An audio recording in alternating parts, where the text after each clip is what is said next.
The outcomes of this from an access to civic services is game changing, and it should have been that way years before, and now we're seeing that it's able to make that transformation, and COVID was certainly a driver of it. From Tyler Technologies, it's the Tyler Tech Podcast, where we talk about issues facing communities today and highlight the people, places, and technology making a difference. My name is Jeff Harrell. I'm the Director of Content Marketing here at Tyler, and I'm so glad that you joined me. A topic we will be talking a lot about, not only this year, but well into the future, is cloud or the cloud or cloud technology. And back with us today is our internal expert, Russell Gainford. Russell is the Vice President of Cloud Strategy and Operations for Tyler Technologies. And he's back with us to talk about the cloud and maybe talk about the cloud in a little different way, in that you probably access and use the cloud in your everyday life more than you even realize. It's a great conversation. Without further ado, here's my conversation with Russell Gainford.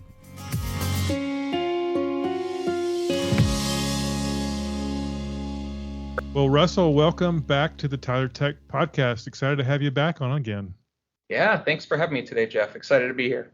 And I'd love to start, because I think a lot of times we talk about the cloud and we think of it as this thing that we're heading towards or someday. But I think we forget that we use the cloud every day in our personal lives, a lot of times without even thinking about it. What are some ways that we probably use the cloud in our everyday life? Yeah, so many services that we used to consume manually, or you can even think about, when was Netflix? You were shipping discs back and forth over the mail, right? And now you get everything streamed real time from the cloud. And if you look at books, right? I mean, some people, even myself, sometimes still nostalgically ship a book because I want to see the paperback. But so many I just buy digitally now and go through that process to make sure that I can get what I need quickly, and that the cloud provides it to me without any time and waiting. And so there's so much that's out there, whether it's games, and my kids nowadays, they grab something and play games directly on the cloud, and there's no more going out to a GameStop and buying something for them. It's instant content delivery, and it surrounds the way that we are and the way that we operate, and it's built into our lives. And we talk about it and where we're going in the future and the success we're having now at Tyler in the cloud, but the industry itself has shifted that way the last several years, and you can see that in citizen and constituent service, and the way that our families live and operate, and the way that we live day to day. I grew up in the 80s, and I remember on the weekends, you say, hey, let's go rent a movie. Yeah. You'd head down to Blockbuster or the family movie video store, and you'd hope that maybe they returned the latest new release, and you'd fish through the returns to see if you could find it. You kind of forget about the old ways of doing things. Yeah, and they become nostalgic. I think I saw one of the last Blockbuster stores close down, and I mean, just the cloud has become a transformational shift in the way we operate and the way that we are as human beings. And if you think about how big was Blockbuster? How big were some of these bookstore chains that were fundamentally transformed the industry by the ability to deliver this at scale? It's incredible. Well, I can tell you the cloud really helps me, and I don't know if it's helpful or not for my budget, but the guy delivers a little Amazon package about every day. Oh yeah, I come home to a few of those each week. But yeah, they come quickly, and you look at these services that are provided. I mean, we haven't touched on social media. Look at social media; that's all running in the cloud, and the ability for these large companies to scale on demand, and we get instant information, and we get trending information and alerts, and it's all managed in these public cloud environments. And so it's pretty impressive. And let's stay on that topic for just a second before we transfer over into the public sector. What are you mentioned a few of them, but what are some of the benefits of the cloud that we see maybe in our everyday life? I know I play Wordle every morning, and every morning there's a new word that's automatically showing up on my phone. I can't imagine having to download that every day or looking it up, somewhere. So what are some of the benefits of the cloud that we're seeing? Yeah, connectivity. the ability to access information real time over the internet. And, I can get to services, I can interact with my local city or municipality, and I can interact with corporations and my friends and family. And we're a connected world more than we've ever been, historically. And the ability to get information from the cloud and the internet is transformative, right? People can blog, people can create content.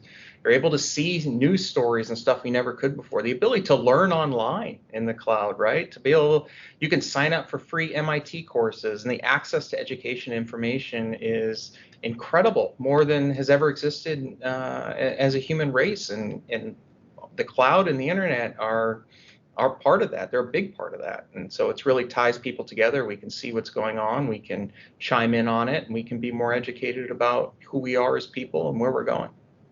It's funny. I was thinking about this. We play Wordle as a family. So we'll do our Wordle of the day, and then we'll post our score to a group chat. And I was thinking all that is in the cloud. That's all allowing us to, like you just said, connectivity, connecting a family. We kind of, laugh at the ones that maybe didn't get it this week or whatever. It adds a new element of fun to our family.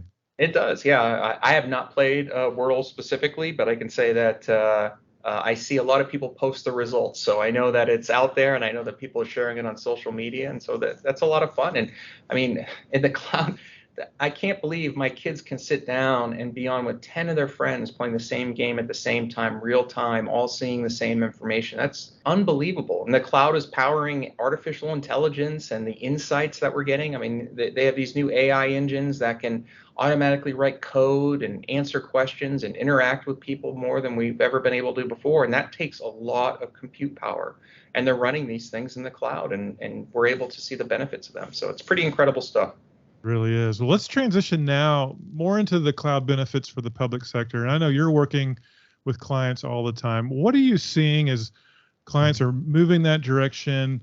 Any specific things that they're asking about, the benefits that they're seeing for, their constituents?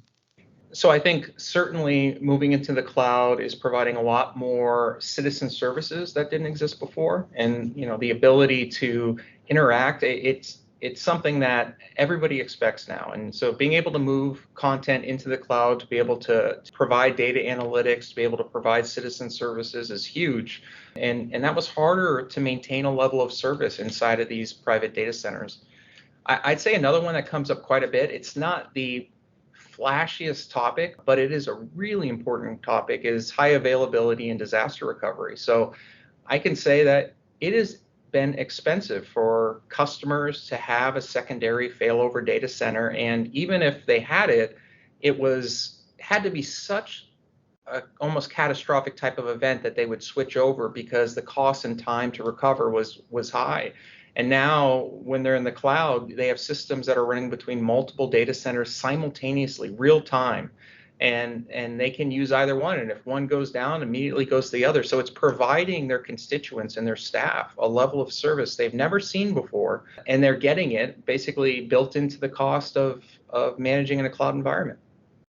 And last time we had you on the podcast, it was coming, I think we were still in a lot of the midst of COVID. And while I think COVID, there'll be different variants and things that pop up, we feel like we're in a little bit better place now.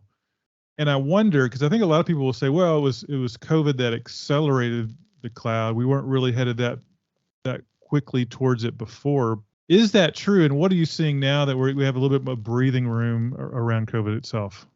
Well, I would answer this in two parts. I say from our perspective at Tyler, we were already moving towards a cloud-first organization. So we had already signed a strategic collaboration agreement with AWS, that it was in our planning and our modernizations with our products and enhancing them and changing our operations to provide better updates and services for our customers through the public cloud. So we knew where we wanted to go. But I would say that COVID had certainly changed the mindset of the market. And it did, because you had to have folks provide access that typically they were never able to do, or never there was never the drive of change to make it happen so quickly.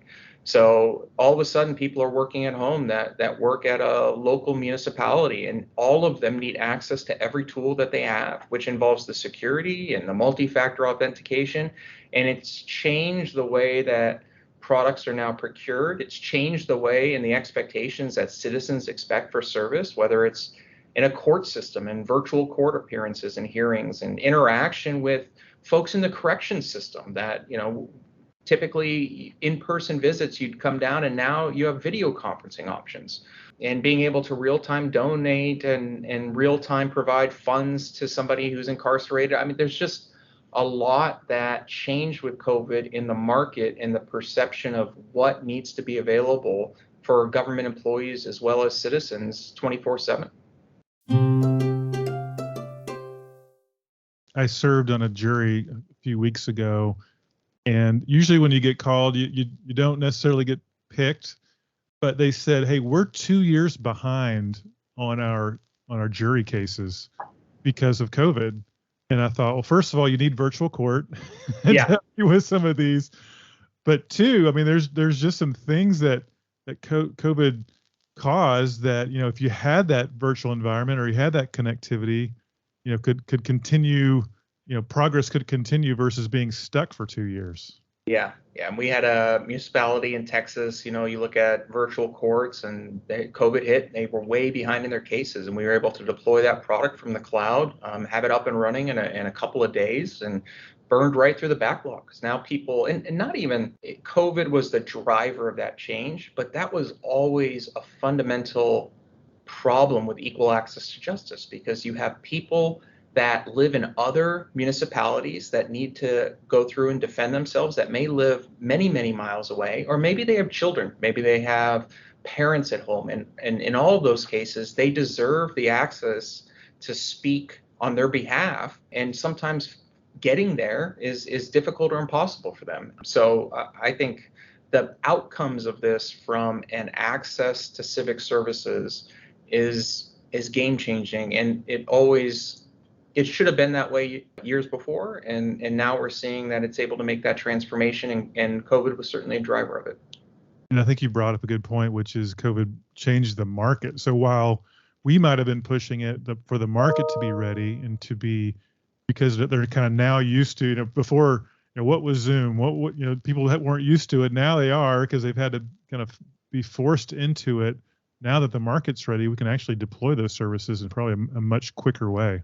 Oh, without a doubt. I mean, we can provide services in a fraction of the time, and we're able to keep them in a very predefined state that provides us visibility into them. And we can do entire chains of response where, I always say our goal as an organization will be that we are seeing something or an anomaly before our customers ever have to pick up a phone to call. And the cloud allows us to do that. We can get real-time alerts. We can immediately start chat groups that go through a 24/7 escalation and have one of our most senior experts looking at something within minutes of something showing up as an anomaly. So it doesn't matter if it's 2 a.m, it doesn't matter if it's noon. So yeah, it provides a whole nother level of service that we think services our customers and our partnerships with these agencies better. And Russell, I know in your role, you're always looking towards the future. I'd love for you to talk to those leaders listening today and maybe sharing any kind of advice or things they need to keep in mind as they look to the future in terms of what the cloud can bring to them. Yeah, I mean, I think a big one that many of our customers I talk to are really struggling with is with their on-premise data centers is cybersecurity. Look at the war that's taking place in Ukraine today, and what we hear from our government about what to be careful and diligent about, that we expect that there's going to be hacking attempts and things like that affect our customers that only have so many staff to spend from a cybersecurity perspective. And we look at the cloud and we look at the ability to have world-class leaders on cybersecurity maintaining these public cloud environments. There's a huge benefit to think about there.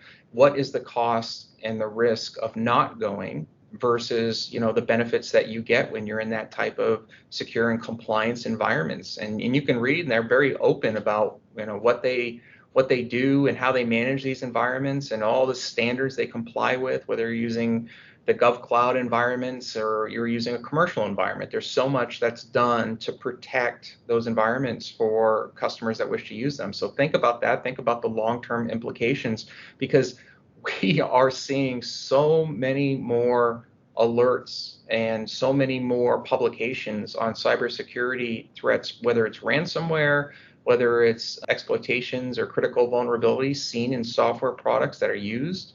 And having the ability to patch those quickly and to keep on top of those things is really important. And so these agencies see that as a huge benefit. And I would say it's just as much of a game changer as far as cloud adoption for them as COVID was. And so that's certainly a key piece. I mean, I'd say another thing is, as you're looking as a jurisdiction, if you're looking more towards adopting and moving your content to the cloud, look at your staff and make sure they're continued to be educated on the benefits that the cloud can provide, and that they feel that they know where they're going and that they're educated in what those cloud platforms are like, because people that are trained and are given the investment from an organization to learn these new platforms, they'll make better decisions when you get there. So there's definitely a organizational culture and training that needs to take place as part of any jurisdiction's cloud adoption. It can't just be something said. It's got to be something that's coupled with a pragmatic strategy to get there. That's great. I love it. Cybersecurity and training. And if there's clients listening, I know one way that they can learn more about both those things is to attend our user conference, Connect, which is happening in May. If you're listening to this after May and you're a client, that may not be an opportunity. But if someone wanted to get more information about the cloud, about cybersecurity, about the benefits of the cloud, what's a great place for them to go?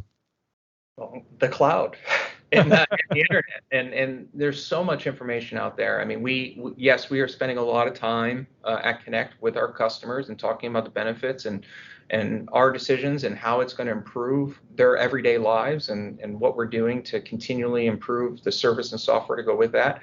But if you want to understand, the cybersecurity out there, I mean, you can see on social media, there's industry thought leaders every day posting things on Twitter and online blogs, and there's so much to learn. It can almost be overwhelming. So taking the time to craft what you're looking for and looking at the right industry information out there is going to be important for you. You can get overwhelmed with it, and you don't want to overwhelm your team.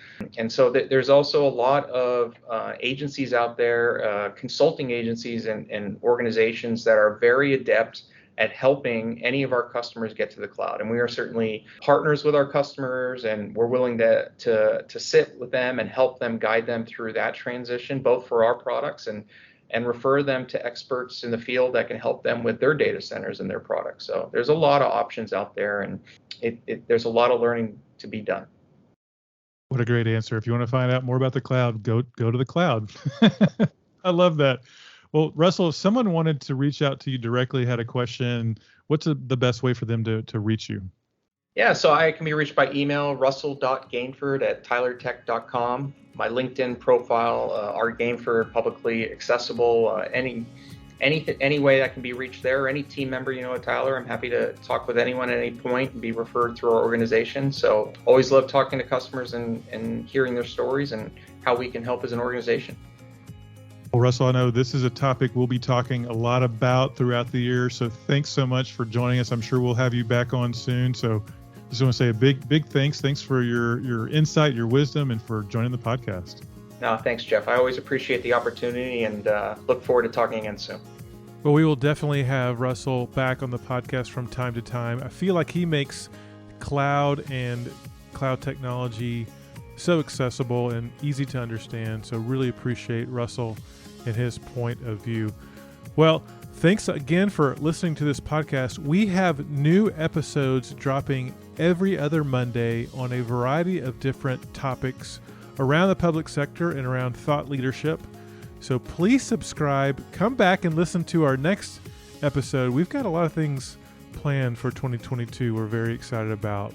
Well, with that, my name is Jeff Harrell. I'm the Director of Content Marketing for Tyler Technologies. Thanks so much for joining us. We'll talk to you soon.